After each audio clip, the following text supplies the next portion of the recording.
In a quiet village, where the sun rose lazily over fields of golden wheat, a poor laborer toiled from dawn till dusk. His hands were rough, his clothes tattered, and his life simple. He made his living by digging soil, loading it onto his weary old donkey, and selling it in the market for a meager sum. He never dreamed beyond his next meal, never questioned the worth of the world beyond his daily survival. Life was what it was, unchanging, predictable, and mercilessly ordinary. One scorching afternoon, as he struck his shovel deep into the earth, something resisted.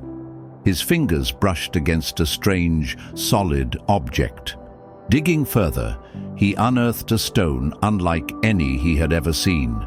It shimmered even under the dusty sunlight, catching the golden rays and throwing them back like fire trapped inside glass. Curious, he wiped it against his worn-out tunic and examined it. It was beautiful, no doubt, but to him, beauty had no price. With a careless shrug, he tied it around his donkey's neck, letting it dangle like an ornament, and continued his work. Days passed. As he walked through the village market, leading his donkey, a wealthy merchant, owner of the village's only grocery shop, spotted the glimmering stone.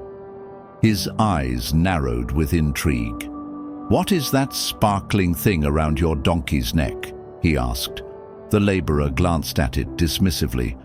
"Oh, just a shiny rock I found while digging."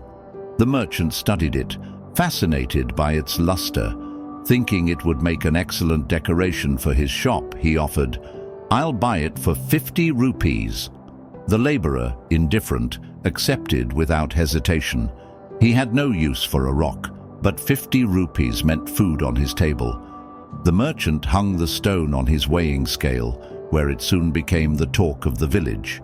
Everyone admired its brilliance, yet no one knew its worth. One day, a jeweler from the neighboring town visited the shop. As he waited for his goods to be packed, his eyes landed on the hanging stone. His breath caught, his pulse quickened. He stepped closer, his trained fingers brushing the surface of the ordinary rock. The weight, the clarity, the sparkle, it all screamed one thing. This wasn't just a stone. This was a diamond. A priceless, once-in-a-lifetime diamond. Controlling his excitement, he turned to the merchant. "Where did you get this?" The merchant chuckled, waving a dismissive hand. "Oh, that? Just a fancy-looking rock I bought from a laborer for 50 rupees. The jeweler's mind raced. He had stumbled upon a fortune disguised as an ornament, but he had to play it smart. "Would you sell it?"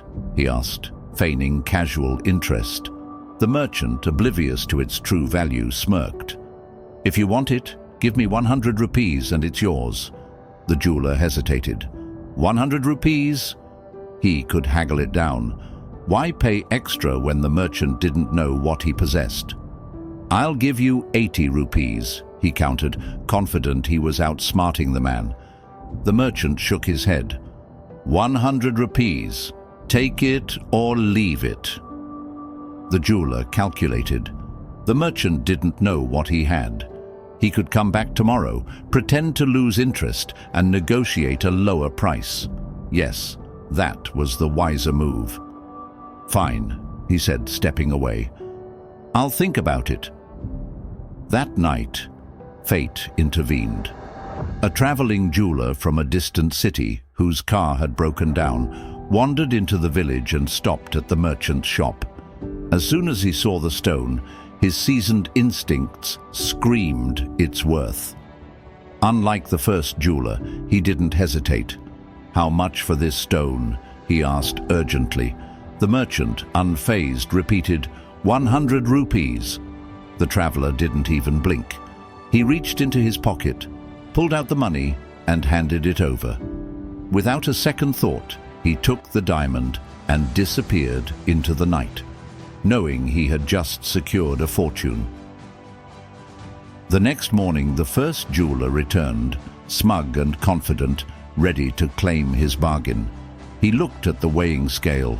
His heart stopped. The stone was gone. Panic surged through him. "Where is the stone?" he demanded. The merchant shrugged. "Someone else bought it last night. Paid 100 rupees.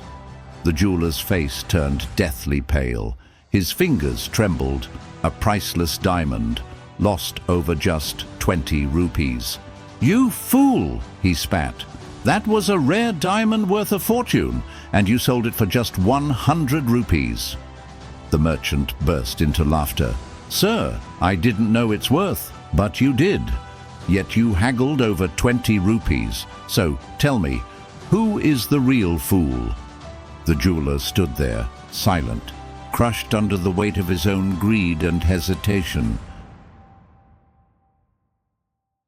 So, my friends, opportunities don't wait. They present themselves briefly and vanish before you realize their true worth. Being overly stingy can cost you more than you save. Learn when to negotiate and when to act. Delays can be costly. The best time to seize an opportunity is now. Overconfidence blinds judgment.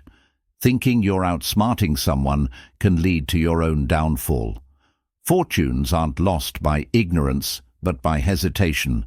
When life presents you with a diamond, don't waste time arguing over the price of dust. Grab it before someone else does.